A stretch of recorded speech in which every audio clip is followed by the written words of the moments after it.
আকাশবাণী খবর পড়ছি প্রবাল বন্দ্যোপাধ্যায়। এখনকার বিশেষ বিশেষ খবর।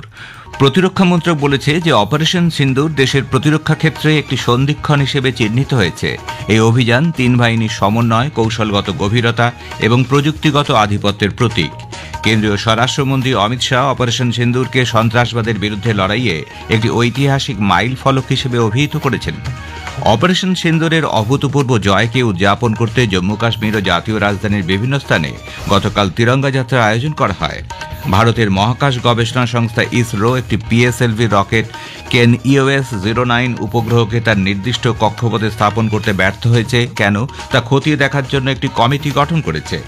রাজ্যসভার ডেপুটি চেয়ারম্যান হরিবংশের নেতৃত্বে ভারতের সরকারি প্রতিনিধি দল গতকাল ভ্যাটিকান সিটিতে পোপ লিও চতুর্দশের অভিষেক অনুষ্ঠানে উপস্থিত ছিলেন।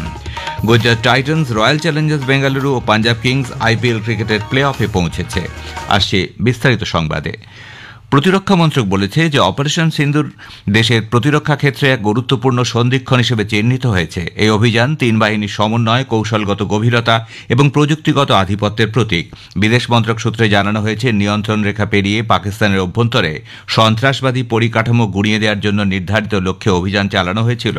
বহুমুখী যুদ্ধের এই যুগে ভারতের জাতীয় নিরাপত্তা কাঠামো কৌশলগত দূরদর্শিতার পরিচয় দিয়েছে।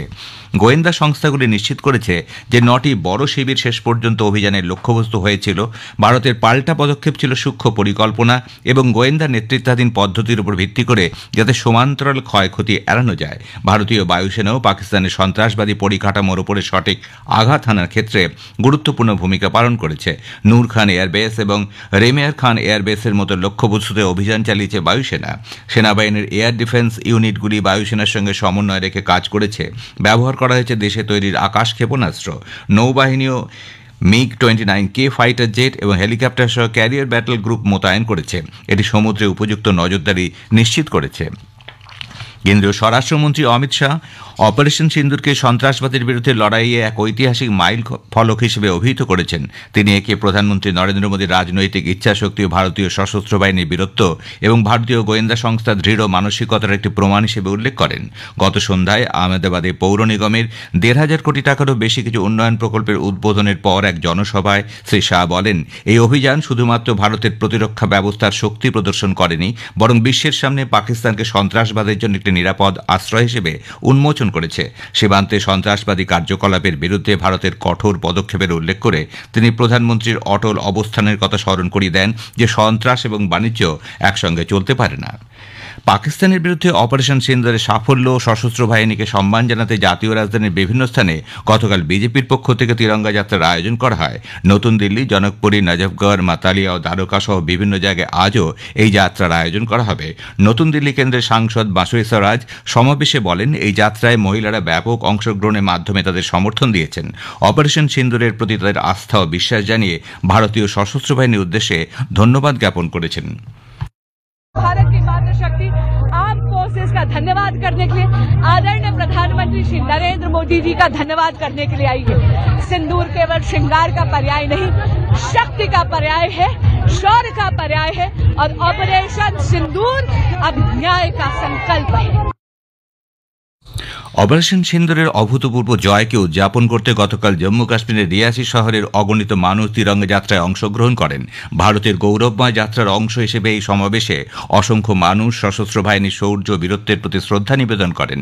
নারী ক্ষমতায়ন ও তাদের নেতৃত্বদানের বিষয়টিকে তুলে ধরতে মিছিলের সামনের সারিতে ছিলেন অসংখ্য মহিলা। ত্রিবর্ণ রঞ্জিত পোশাকে তারা জাতীয় সংহতির পক্ষে স্লোগান দিতে থাকেন। ওই স্লোগানের মধ্যে দিয়ে জাতির ভবিষ্যৎ গঠনে মহিলাদের গুরুত্বপূর্ণ ভূমিকা ও ক্ষমতাকে তুলে ধরা হয়েছে। নিরাপত্তা বাহিনীর মনোবলকে উজ্জীবিত করতে বিজেপির পক্ষ থেকে সাম্বায় তিরঙ্গা যাত্রার আয়োজন করা হয়। সেখানে বিজেপির স্থানীয় নেতৃবৃন্দের পাশাপাশি সাধারণ মানুষও অংশ নেন। আমরা ভারতীয়, গর্ব করার জন্য এই শব্দটি যথেষ্ট, বললেন চিত্র পরিচালক অতনু ঘোষ। বৈচিত্র্যের মধ্যে ঐক্যই আমাদের একমাত্র শক্তি, একথা উল্লেখ করে আকাশবাণীকে তিনি বলেন, আমাদের সভ্যতা হাজার বছরের, ভারতবাসীর অন্তরেই তার আসল চালিকা শক্তি। নমস্কার। Unity is strength. It is the one simple truth. No matter where we come from, what language we speak, or what festival we celebrate, at the end of the day, we are all Indians first. And that is something to be proud of. We belong to a nation that is not just strong in its army or economy that's strong in its heart because we care, we stand by each other, and we rise together. So let nothing divide us, not hate, not fear, not differences. বিদেশমন্ত্রী doctor S Jaishankar 6 দিনের সফরে আজ Netherland, Denmark এবং জার্মানির উদ্দেশ্যে রওনা হবেন। বিদেশ মন্ত্রক এক বিবৃতিতে জানিয়েছে, সফরকালে ডক্টর জয়শঙ্কর এই 3 দেশের নেতৃত্বের সঙ্গে সাক্ষাৎ করবেন। দ্বিপাক্ষিক সম্পর্ক এবং পারস্পরিক স্বার্থ সংশ্লিষ্ট আঞ্চলিক ও আন্তর্জাতিক বিষয় নিয়ে তাদের কথা হবে। কেন্দ্রীয় তথ্য ও সম্প্রচার প্রতিমন্ত্রী ডক্টর এল মুরুগান গতকাল বেঙ্গালুরুতে মন্ত্রকের মিডিয়া ইউনিটগুলির কাজকর্ম পর্যালোচনা করেন। তিনি সেখানকার শীর্ষস্থানীয় আধিকারিকদের সঙ্গে বৈঠক করেন এবং বিভিন্ন কর্মকাণ্ডের বিস্তারিত বিবরণ চান। দূরদর্শন কেন্দ্রের বিভিন্ন বিভাগ তিনি ঘুরে দেখেন এবং সম্প্রচারিত অনুষ্ঠানগুলি সম্পর্কে বিস্তারিত খোঁজখবর নেন। কেন্দ্রীয় প্রতিমন্ত্রী দূরদর্শন কেন্দ্রে এক পেড় মা কে নাম কর্মসূচির আওতায় একটি চারাগাছ রোপণ করেন। উত্তরপ্রদেশের প্রাক্তন মুখ্যমন্ত্রী ও বিএসপি নেত্রী মায়াবতী আকাশ আনন্দকে দলে জাতীয় মুখ্য সমন্বয়কারী হিসেবে নিযুক্ত করেছেন। গতকাল নতুন দিল্লিতে জাতীয় স্তরে এক বৈঠকে আকাশ আনন্দের হাতে বিএসপির ভবিষ্যৎ কর্মসূচির দায়িত্ব অর্পণ করা হয়। বৈঠকে বিএসপি প্রধান পাহেলগাঁওয়ে সন্ত্রাসবাদী হামলার প্রত্যাঘাতে দেশের সেনাদের সাহস ও বীরত্বের প্রতি শ্রদ্ধা জানান। কেন্দ্রীয় সরকার সন্ত্রাসবাদের বিরুদ্ধে লড়াই চালিয়ে যাবে বলেই তিনি মনে করেন। এর পাশাপাশি দেশের উন্নয়নে যাবতীয় মনোযোগও দেওয়া হবে বলে তিনি আশা প্রকাশ করেন। খবর শুনছেন আকাশবাণী থেকে। ভারতের মহাকাশ গবেষণা সংস্থা ইসরো একটি পিএসএলভি রকেট কেন EOS-09 উপগ্রহকে তার নির্দিষ্ট কক্ষপথে স্থাপন করতে ব্যর্থ হয়েছে তা খতিয়ে দেখার জন্য একটি কমিটি গঠন করেছে। ইসরো চেয়ারম্যান ভি নারায়ণ জানিয়েছেন, কমিটির সদস্যরা গতকাল দফায় দফায় বৈঠক করেন। প্রাথমিকভাবে জানা গেছে, শেষ মুহূর্তে কিছু যান্ত্রিক ত্রুটির কারণে polar satellite launch vehicle PSLV C61 রকেটটি ভূ পর্যবেক্ষণ উপগ্রহটিকে কক্ষপথে স্থাপন করতে পারেনি। ইসরো চেয়ারম্যান আরও জানিয়েছেন, 4টি পর্যায়ের মধ্যে রকেটটির প্রথম 2টি পর্যায়ের কাজ সুষ্ঠুভাবে সম্পন্ন হয়েছিল, কিন্তু তৃতীয় পর্যায়ে কিছু ত্রুটি দেখা দেওয়ায় রকেটটি শেষ মুহূর্তে নিক্ষেপ করা যায়নি।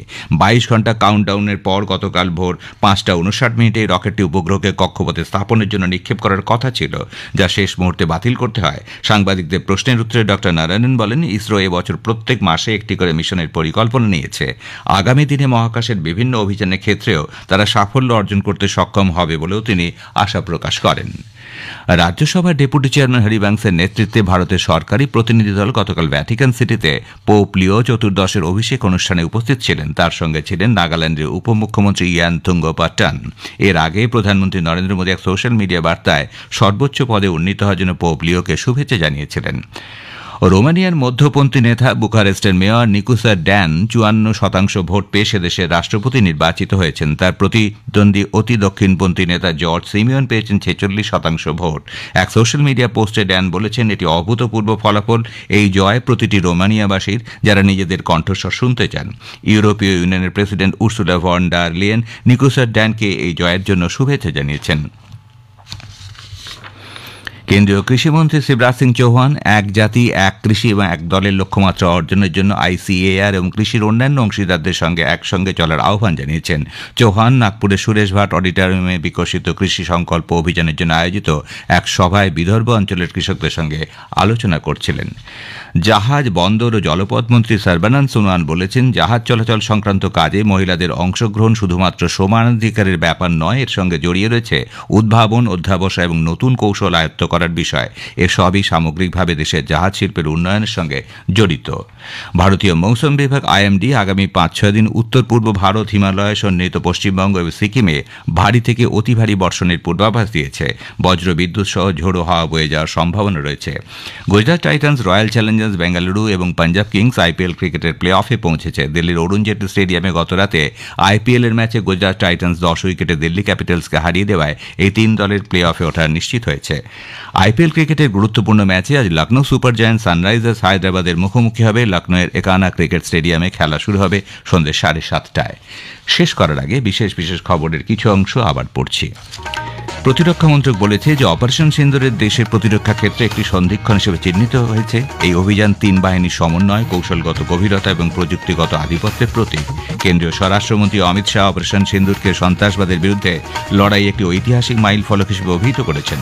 অপারেশন সিন্দুরের অভূতপূর্ব জয়কে উদযাপন করতে জম্মু কাশ্মীর ও জাতীয় রাজধানীর বিভিন্ন স্থানে তিরঙ্গা যাত্রার আয়োজন করা হয়েছে। খবর শেষ হলো। এরপর খবর শুনুন সকাল 7:25